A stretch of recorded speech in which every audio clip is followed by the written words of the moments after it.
Hello everybody and welcome. In this video I'm going to show you how to enable ANC for your earbuds Sony.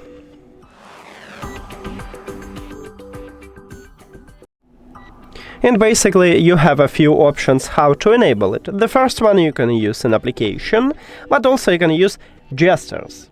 Let's get started by use the application. Open Sony Sound Connect application, and if you edit to the application, you will see the same menu as I have. And right here we have ambient sound control.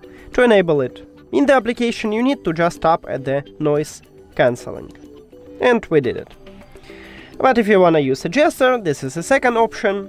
You need to use your left earbud. At the back side, right here at the top, we have this touch area. And you need to press one time when your mods is turned off. So you press one time and now we enable ANC. To disable it, you can also press one time and you will swap to transparency mode, or you can press again and you will turn off both of these mods. And that's it. Thank you for watching this video. If you found it helpful, please consider subscribing to the channel and leave the like on the video. See you later!